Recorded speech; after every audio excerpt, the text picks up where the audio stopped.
好，今天是2021年10月7号，第一章第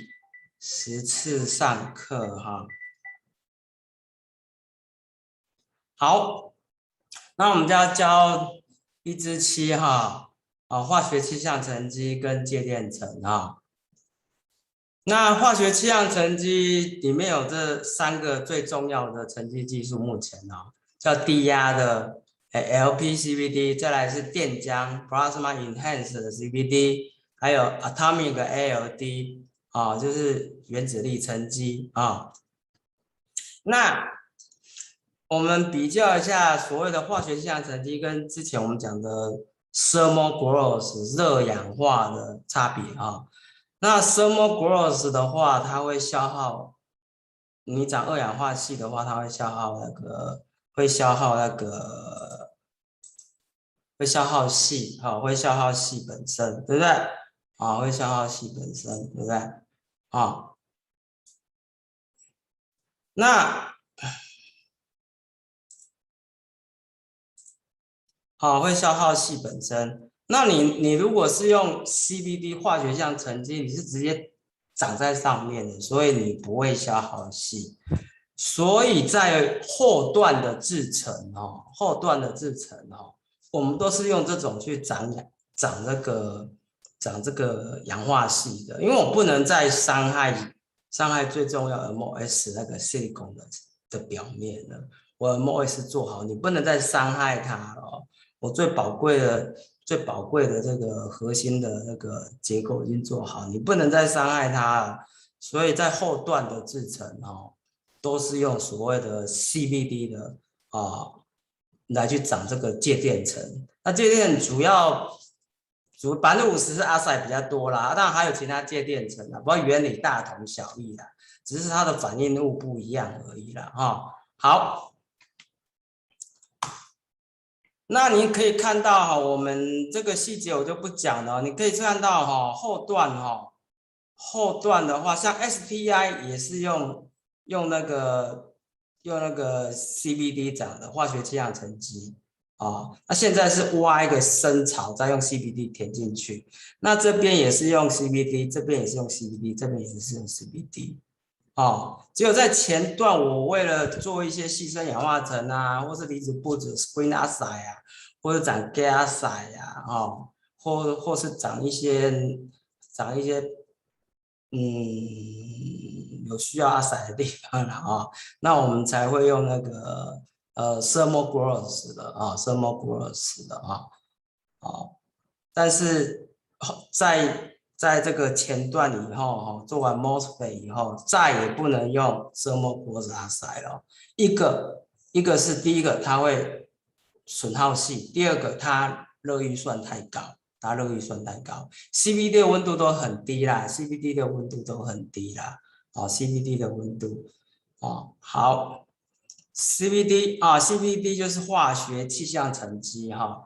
这个得诺贝尔奖这个大概10年前得诺贝尔奖虽然他不是说颁给什么发明什么 CVD 仪器的半导体的，不是，他是发明在低压的化学反应的这些机制的德国的那个化学家得诺贝尔奖。那早节研就促使后来 CVD 的发明这样子。那 CVD 在产业界应用的非常非常广泛包括面板太阳能半导体甚至机械等等的都3C 产品这些都是用非常非常广泛的一个设备的那我们讲细的话用 silane 那个 silane 或者说其他很多啦都可以啦那细节也不用背啦，我们又不是在上化学课还背那化学反应不需要啦。那介电子的话这个二氧化硒的话大概就是用 LP 啦LP或 PECVD 就是电浆辅助化学气象沉积。那这边萧红说要讲好多 CVD， 可是那都过时了，因为后来有 PECVD 电浆辅助化学沉积气象沉积，还有更狠的 ALD 原子层沉积这些技术出来以后能够存活下来就是 LPCVD、PECVD 跟 ALD这3个就是现在最重要的 CVD CVD 的工具。哦，它还可以长导体哦，还可以长导体哦，非常狠哦。大家一直认为的化学反应就只能长气，只能长这些介电材料，对不对？哦，但是其实哦，现在 CVD 厉害到可以长金属哦，可以长金属哦，比如说钨或钛哦，这都可以用 CVD 做哦。那现在更狠的是用 ALD 哦，ALD 啊，ALD 我后面会讲啊。好，由化学气象沉积成膜变成这个介电层了啊。好。那化学气象沉积啊 ，CVD 的 process flow 哈，这我就不讲了，好不好？这个如同 RI 的逆反应，这个文字你看一看，配着图看你就懂，我就不讲了啊。这主要就是时刻的话是要让那个反应物哈，反应物要带走，就叫时刻。那我要让反应物留下来，那就叫沉积嘛，对不对？哦，就是如同 RI 的逆反应啊，RI 的逆反应那张图，这个你们自己看啊。好，再来这个反而比较重要了啊，这个 CVD 成膜的这个机制就是说第一步我这个反应物 precursor 前驱物要到达表面，第二个就是它表面它会自己找一个自由能最低的地方去待着了再来就是它会那个不是到达表面，这到达表面，然后自己跑去找到自由能最低的地方待着。那待着停着以后，那好几颗独立的1、2、3、4颗会独立的停着那如果你在这时候适时的停止反应的话，其实我们现在做量子点的方式就是用这个方法，就是用这个方法做量子点。现在量子点有很多种应用，比如说三星的量子点电视包含量子点，我们以前早期做量子点基体，虽然没有机会上年华，那还有很多量子点雷射量子点还有很多潜力的应用只是说还要等待人类的去发明去创新这样子如果你要长量子点，就是在其中一个方法最好用的方法，最能够量产的方法，就是在第4步把它停下来第4步要精准的控制。好，再来第5点，如果我那个反应物，我那个前驱的反应物一直增加的话，我开始会就形成岛状成型嘛岛状成型，然后岛状这些成型会开始这样链接这样子岛状成型开始链接这上视图5、6G 是上视图Top view Top view 4、5、6G 灰色都是上视图灰色都是上视图灰色的4、5、6、7、8都上视图。那等这些岛状形成，它开始 merge 起来，就会形成连续性的薄膜。这是 CVD 沉积的原理然后这个卡通化而已啦，没什么难的啦就这样子好，那 CVD 这个 AP 这种没有在用了啦现在都是 LP CVD 啦低压，因为 AP 是长压嘛，长压的话，你长压代表你有很多氧气跟氮气对不对？所以不好。低压代表人家抽真空，比如10的负6透，在低压下面沉积，那个薄膜品质才会好比如说二氧化系在低压沉积的话，一定比长压沉积要好，但是绝对比热氧化差，热氧化又更好热氧化又更好所以 LPCVD 是一个次于热氧化的二氧化系的一个沉积的选择方案，当然也可以沉积氮化系很多很多的介电层材料都能够成长了，都能够成长。那小红书上面有很多表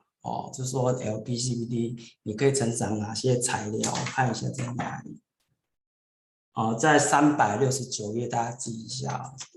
这边记一下。小红书那个 P，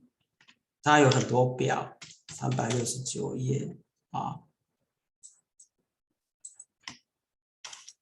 369页，369页，对，369页，它有做个表，很详细，有哪些材料，我大概念一下，它可以沉积半导体、介电子跟导体很多都有这样子自己看一下那 LPCVD 它的结构其实就是水平乳管啦它就是水平乳管它就是水平乳管只是说水平乳管就是让你之前是让你产生那个氧化而已，那现在你可以产生其他的材料其他材料。那我说水平乳管用在那个长热色墨阿塞品质不好，是指色墨阿塞，因为色墨阿塞要求大概就是20 N 左右，那品质要极好，15到20 N 就1到2奈米而已呢。1到2奈米的二氧化硅品质要极好，要用垂直乳管。那其他你要长是几十奈米的那个，其他几十奈米的介电层比如氮氧化物氮氧化物低介电材料这些你用水平乳管长个50、100奈米，这个是品质绰绰有余绰绰有余，知道吗所以 LPCVD 就是低压低压 low pressure 的。CVD 它的设备就是如同水平乳管，但是要抽真空要抽真空。好，那再来电浆电浆辅助化学气象沉积电浆辅助化学气象沉积。那电浆之前有教，就比较容易的嘛电浆你的产生的那些反应物它就是活性很大嘛。所以它去化学沉积会很快电浆会产生那个自由基 radical， 所以增加反应速率，但是品质不好。那 LP 相对好，但是有一好就没两好了。LP 的话它是温度高大家笔记按照温度高，时间比较长，品质比较好。但是你要考虑到热预算问题，比如说我们讲那个这后面的话，越后面这个沉积的膜越来越厚，对不对？你看这一层这么厚，你就不能用 LPCVD 你用 PECVD 这边又不要求品质，因为这边已经远离半导体层了，远离这个最核心的主动层了，所以这边后段这个金属之间的这个接电层绝对就是用 PECVD 做的，绝对是用 PECVD 做的，因为温度很低，在200度，我们要尽量减少什么热预算，尽量减少热预算。那我看一下萧红的 PECVD 在哪里 ？PECVD 它这边也有很多那个材料。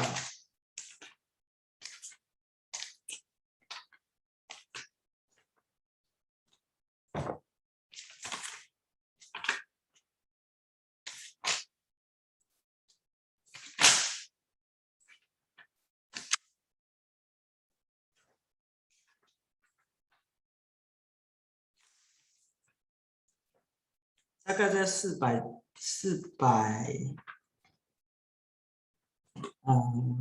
看400页左右400页左右，400到410这样子自己看一下那这个就用画那个电浆辅助的电浆增强或电浆辅助了化学气象沉积那温度很低，品质不好，没差，那你用在后段。用在后段我们讲金属碰到金属以后就是后段，那后段的话，这个金属跟金属隔离很厚我们要用低温的因为那边不要求品质然后绝缘就好啦好，再来金属化制成这边比较单纯就是把金属就是这个沉积或建度在薄膜上面，然后再微影10颗图案化就这样子而已金属相对比较单纯这是 Metal One 这 Metal One 这 Metal One， 然后这是 Tungsten Plug Tungsten Plug， 我后面第3章制成整合会讲详细一点那你看这个就是这网络找的啦这个就是多层金属有没有？多层金属连线有没有？这边一道金属，这边蓝色又一道金属，那金属跟这金属之间就叫金属的栓塞啦，哦 plug 金属栓塞哦，两层金属要连起来嘛，哦，这叫 plug。哦，这边很明显看到一层、2层、3层的金属，对不对？那只是金属层，你的肉眼都看得到，代表这个金属跟金属之间是不是很厚，好几 micron 厚，对不对？你肉眼都看得到，人肉眼是可以看到 micron 的，对不对？哦，你都看得到了，那你当然这是显微镜拍的啦，当然这很厚就对了啦。金属跟金属之间很厚的 micron 1到 micron 等级的厚度，那你这时候一定要用 PECVD 做，那不要求品质，只要求绝缘啊。好，那有很多金属啦啊，我们慢慢教啊，慢慢教啊。那金属主要有 PVD 跟 CVD 啦哈，CVD 也可以沉积金属啦啊，都有在用，都有在用啊。好，那 PVD 包含有2个啦，一个叫渐度，这是主流，再来是真度哦，再来是真度哦，真度很少在用了啦。也许学校的实验室还会再用，或某些特殊的制程会用，但是我们讲标准工业半导体制程没有在用啊，没有在用。然后接下来介绍主要是 PVD 叫渐度，哦，这个渐度这个制程啊，渐度 sputtering 渐度，像我们讲金属化镀金属就是用渐度，哦，就是10颗就是 RE， 就是因为最常用嘛。然后我们讲，沉积金属、长金属就是渐度，就是用渐度，因为渐度最好，哦，最常用。好，那什么叫渐度呢？哈，渐度顾名思义嘛，就是用阿港这个重离子去打，这很像之前讲的纯的物理性蚀刻，就是纯的物理性蚀刻，哦，就是把金属去把它打出来，那你还要加那个电场哦，当然当然还有一些机制的啊，加一些电场、磁场，让那个薄膜溅出来会比较均匀，这个细节就不讲。原理就是用阿港去打，用阿港这个电浆去打它，好，把它打出来，好，把它打出来，好，把它打出来，好，阿港电浆去打把这个 target 的金属，比如说是铝，我们把它打下来，那它就会沉积在这个晶片上面，它就会沉积在晶片上面。好，那个渐度金属就是这样，这个我稍微有调一下页次啦，总页数不变啦。那现在都有多腔体的渐度了哈，多腔体的渐度这样子。比如说，那你同时可以放 target A、target B 啦哈，甚至现在3腔体的也有啦。比如说你要叠这个 TIAL，你就这边放 TI 放 AL，共建度就好了，共建度就好了。哦，你要做金属的复合物，合金就是这样做。那如果 TIN 呢？哎，更简单，你也不用共建度了，通氮气就好了。TAN 呢？那把它换成 TA，然后通 N2 就好。这几个金属就是半导体常用的金属啦。哦，跟那个做牙齿的金属几乎好类似哦。你做牙齿，像那个好几颗假牙，对不对？有些就是用钛，那也有早期用钽 TA 也有哦，TA 也有用铝哦，早期用那个用银啊，铝没有了，铝没有用银啊，用那个金呐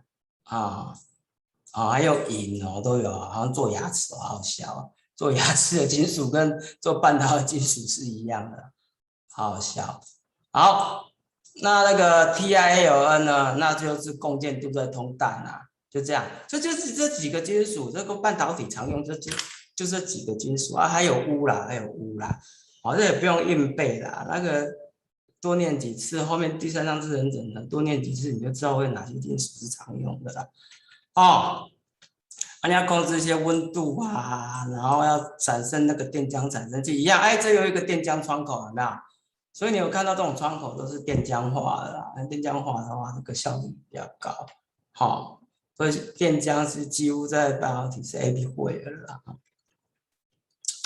好，化学气象沉积也可以沉积金属哦，也可以沉积金属哦。那细节我就没有特别讲了啦哈，因为化学气象沉积金属，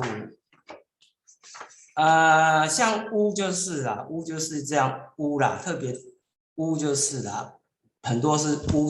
钨只能用这个啊，钨没有键度，很奇怪啊，我也不知道为什么，钨没有键度啊，像钨就用 CVD 做，钨就用 CVD 做。那像钛呀、铝呀、钛铝呀这些哦，就可以有键度。应该讲哈，能够用键度的，我们就用键度，因为键度比较方便。因为还要化学反应嘛，对不对？比较慢，对不对？那键度比较快，那键度是室温哦，因为你阿钢打进去，你又不用加热，对，几乎是室温了。当然你要升温到100度，快一点点，也许是可以啦。但是几乎键度都用室温。所以为了热预算考量，键度都用室温，哦，键度都在室温下就可以操作了，哦，键度在室温下就可以操作了，哦，因为它是物理性的，哦，我再配合一些电磁场的设计，我让它可以沉积在薄膜表面。那化学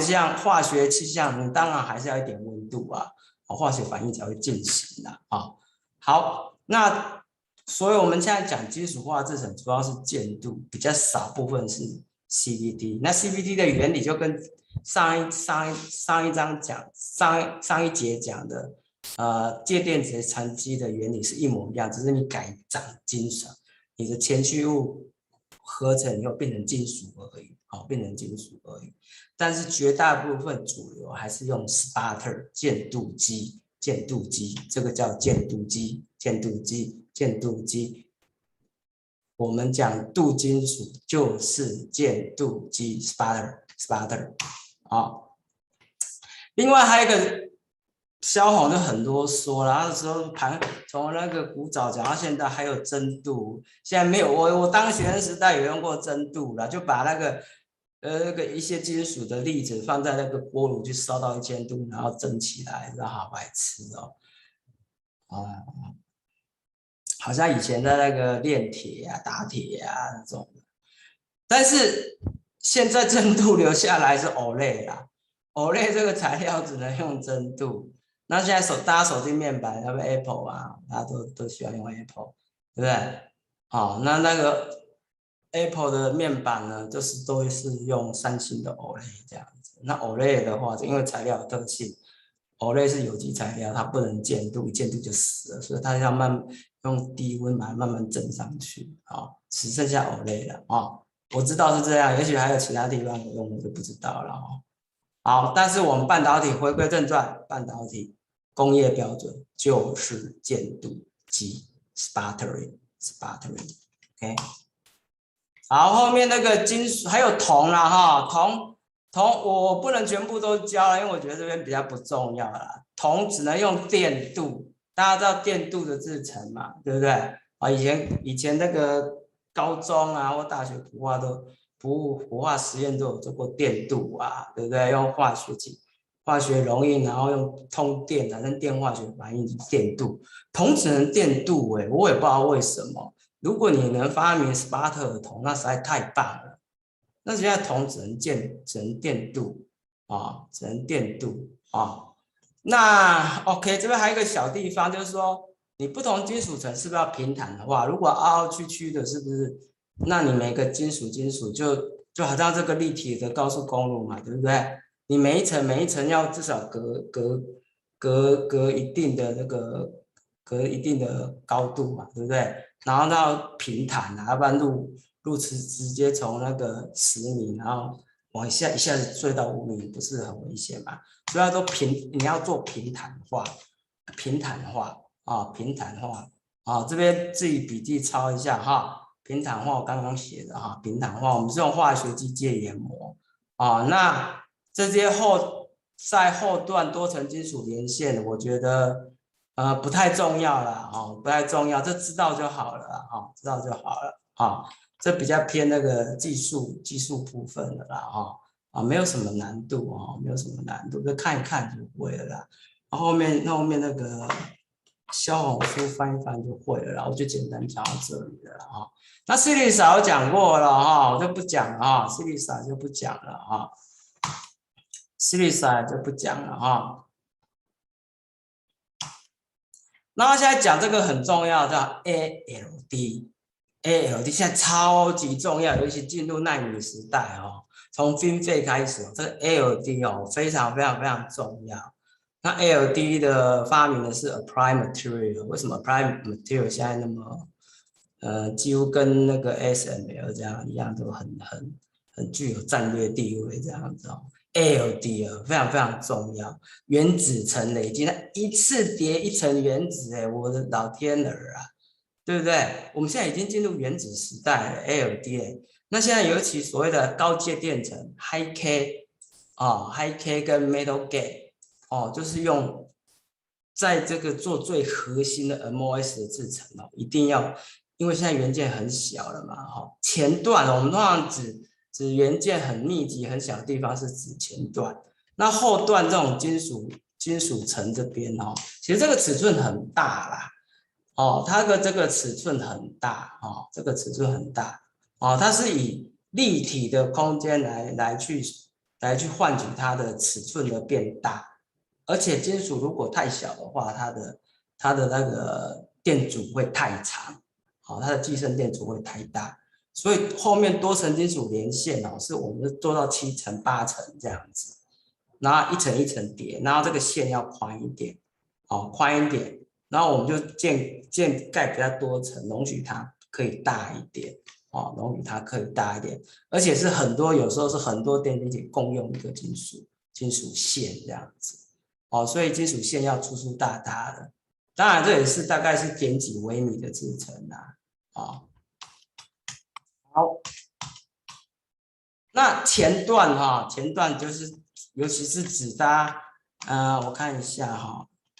在这边前段，我看有没有哪个图比较合适。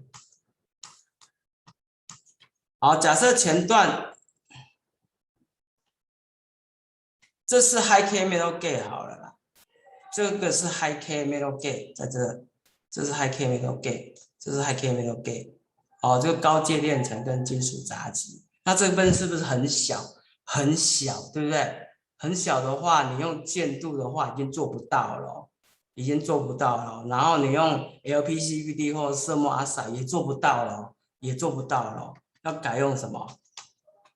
要改用 ALD 啊 ，ALD 原子层累积哦。所以说，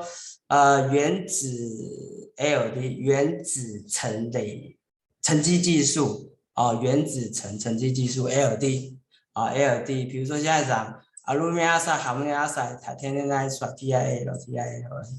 早期就说你在planar 22奈米、28奈米、45奈米，你这些金属可以用共建度的方式可以，可是到 FinFET 的时代它这个共建度没有办法做这么小尺寸，它可以用 ALD， 那 ALD 也可以长介电层，也可以长金属，那这个反正你有找到适合的前驱物，你就可以长你适合的这个材料好，那 ALD 就是它本身设计前驱物会有所谓一个自限性的叫做self limit 自限性的这个反应什么叫自限性的反应？这跟它那个设计的那个反应前驱物很有关系比如说我要长 AB 这个 S 就是固体这个材料，假设是哈夫尼亚塞好了，假设是哈夫尼亚塞，那这时候我就通那个 species A 比如说是含哈的这个金属的 species 它就会粘一颗粘一颗在这边粘一颗在这边粘一颗在，我们粘一颗在这边我们讲 TiAl 好了，比较单纯假设这是 Ti 含 Ti 的这些前驱物，然后这个紫色球是 Ti， 然后这一颗的前驱物它会它会在表面啊，它在表面啊，等它全部填满以后哈，它会变成这样的排列。那第二个 species 哈进来哈，比如说是 Al 的前驱物进来哈，那这个它会先跟什么？它会先跟那个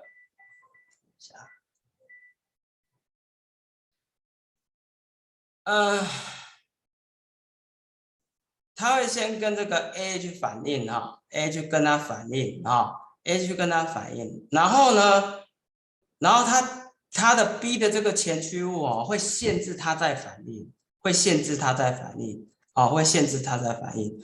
哦，它会限制它在反应，所以呢，它这样就完成一次周期的反应，啊，一次周期的反应，啊，所以这个 B 的前驱物会让它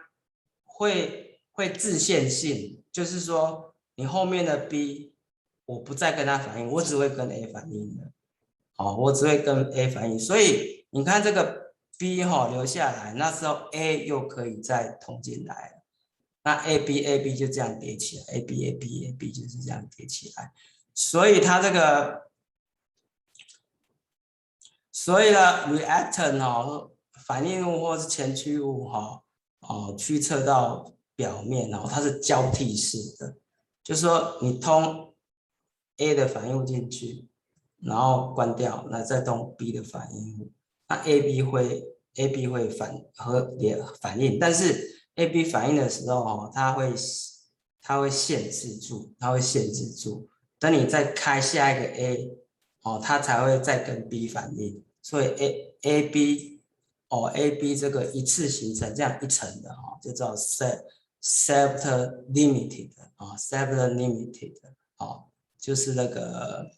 自我限制的自我的限制的反应啊，自我限制的反应。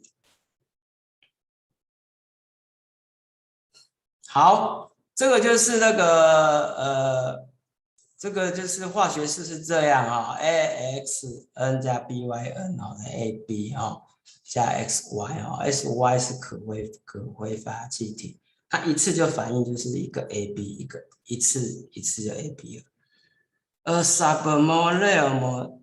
deposit per cycle 哦，就是它一次 cycle 哈，就只会长 AB 的这样一层哦，哦，它叫 submolar layer 哦。好，那这叫 ALD 哈，ALD 主要这个跟 CVD 不一样啊，CVD 是一口气就全部会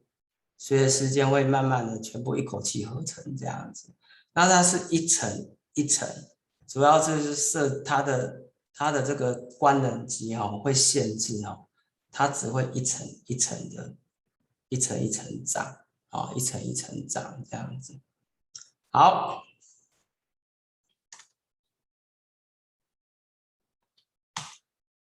那这些比如说铝的这些官能机哈，这些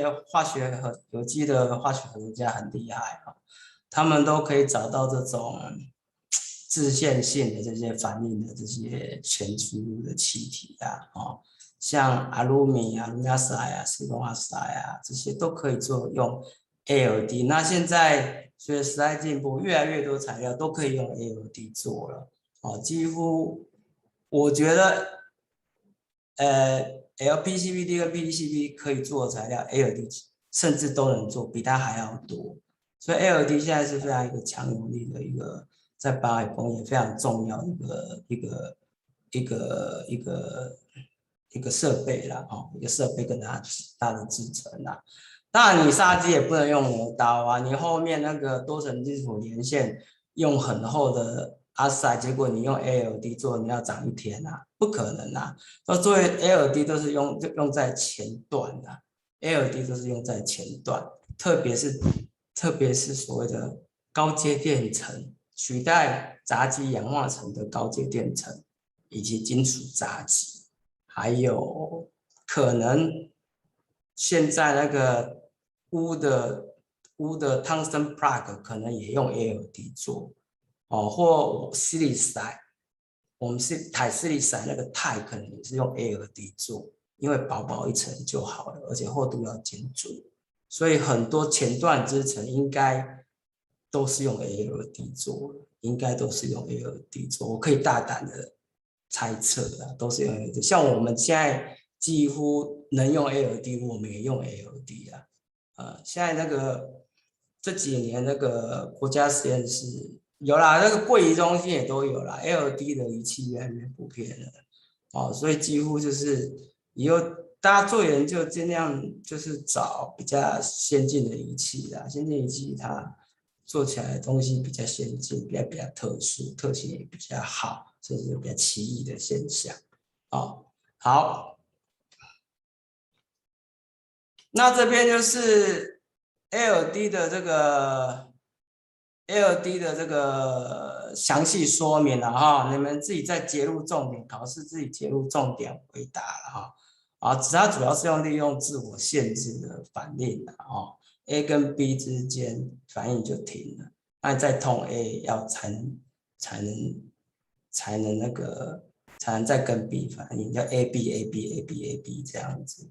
那 CBD 不是 CBD 就全部混在一起反应这样子。好，它主要可以用在那个肌重要的这个 High K 哦，High K 还有 TIN 的这些主张层这样子。啊，这个图跟上面的类似啊，我们考试以这张打星星的这个图说明为主了啊，说明为主。啊，这英文写的有点简略了哈，但是如果你要看清楚一点哦，就是在这边再看一下啊。好，再来 ALE，我先提一下，我们不考了哈，这技术太新了，还没量产呢啊。ALE 就是 ALD 的逆反应啊，逆反应一样啊，CVD 的逆反应就是那个 H 嘛，对不对？H 的逆反应就 CVD 嘛，啊，CVD 啊，那 ALD 的逆反应就 ALE。如果你拿来10颗呢，就是 ALE 啊，ALE 啊，ALE 啊，ALE。好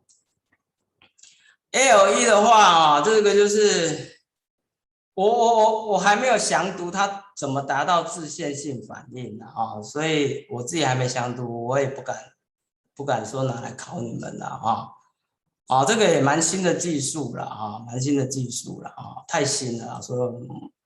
们还不考了哈。它也是用自限性的反应，但是我是还没有充分理解它怎么样去做自限性反应。反正就是表面上从它机制来看，就是一层一层吃掉，一层一层吃掉。那你用 L 吃的话，哈，就 L 吃的话，哈，会比较吃的比较准值，这样子，哦，吃的比较准值，哦，好，这边提一下，这边就不搞了，就是我移一下这 appendix，我调一下啊，我调一下啊，调一下，这边放 appendix 啊，我调一下，在哪里 appendix？好，好，最后总结一下哈，这个半导体技术哈，我们说我们最后会再回到这一页嘛哈，半导体技术的总结哈，好，第一章的总结哈，好，我们就有添加的动作adding 啊，添加动作包含什么离子布置啊，扩散不重要了哈。好，再来二氧化硒，然后沉积薄膜，包含 CVD、PVD 啊，还有电的，就是电镀铜啦，还有 LD，对不对？啊，好，那你可以讲单晶、多晶、介电层啊、金属啊，对不对？好，移除 removing 移除包含什么金属的 wafer 的清洁，移除那些污染物，对不对？还有10颗啊，包含是整面的10颗，通常用湿式的嘛。那有图案的就用 RE，对不对？然后去光组啊，也是10颗。啊，时时刻就是显影液啦啊，显影液。如果显影液还去不干净的话，还要泡一点硫酸，还要泡一点点硫酸。哦，应该先进的大卖场现在应该是显影就可以洗得很干净的啦。那像我们在学校的话，有时候光组去不干净，可能打一下臭氧的电浆，或者是用硫酸泡一下。哦，好，再来化学气象，化学机械研磨哈，化学机械研磨就是要平坦化，平坦化，我们把一些那个，这是 metal 怎么都漏打一个 L，把一些金属不要的金属啊，不要的介电层啊，把它磨掉，哦，把它磨掉，再来加热制成啊，heating，好吧，annealing 啊，annealing 啊，金属有时候PVD 过后，有时候要做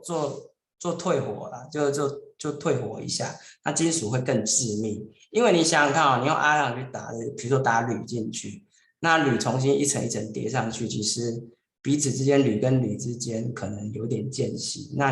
你让它再退火一下，那个金属会更致密啊。哦，就好像在那个大家有没有看过那个在打那个剑？打剑，它有时候就是打一打要烧一烧，打一打要烧一烧，就是这个意思啊。啊，好叫 annealing，让那个金属更致密哦。好。再来氧化层嘛，啊，氧化层，你要氧化的时候就加了，就是类似就是 annealing 的动作嘛，啊，那 implantation 呢，那你最后面也要 annealing 才能活化啊，还有修补什么晶体的缺陷啊，哦，好，还有 reflow 现在很少用了啦，很少用。我之前讲含什么磷化玻璃那个熔点比较低，加热以后它以前没有 CMP 平坦化的过程哦，我们会用熔点比较低的金属，像磷化玻璃、锡化玻璃哦，我们去做平坦化的早期的平坦化制成。那现在没有了，因为现在直接用化学机械研磨，就把它做平坦化啊，平坦化。我讲平坦化就指后面这些多层金属的这个平坦化啊，平坦化。那这边这个图蛮漂亮哦，其实你有没有看到这个金属是不是都一整条都是直的？那其实它已经把中间的这个介电层掏空了。其实它每个介电层都很平坦的，所以你金属层才会平坦。所以要用化学机械研磨去平坦化，去平坦化。好，再来合金制成哈，合金制成就是说我们最后做的金属哦，有时候我们会去加热一下，去让它，比如说你叠铝系统的话，铝系统跟锡之间哈，你去做一个加热动作，让它去rolling 去合金哦，会比较好哦。好，再来 patterning 成像，图案化制成，图案化制成就是指微影微影对不对？微影就是帮曝光帮光组的涂布烘烤显影等等之类的那这一章就在这里做总结就注意 A、L、E 不考后面 appendix 就自己去算那这边有一个软体在这边题外话，这我要求我们实验室的学生都要会，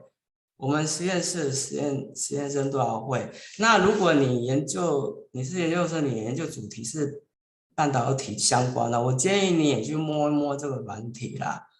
不太难，一个同学摸会了，教整个 group 就好了那一个人就是真的有感而发啦。我觉得你们这一代年轻人就比较利己一点都没有利他的精神常常就是觉得就是说有时候就是至少门前，有时候讲至少门前雪，就这样子你要记得，你今天对手不是你身边的同学你今天对手是全世界的年轻人光中国大陆就有多少人年轻人？就有多少跟你同年纪的年轻人还有欧美，还有日本，还有印度，印度现在也崛起，还有东南亚还不要讲有外星人跟你讲，还有企鹅企鹅也会氧化，对不对？所以你跟你竞争的不是你的同学啊，是全世界，好不好？是全世界的年轻人啊！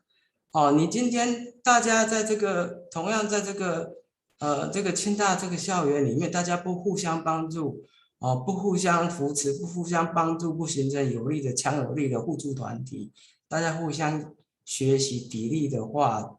以后怎么跟全世界竞争？啊，你这个，你不是像大学部，你这个躲起来自己念书的人得读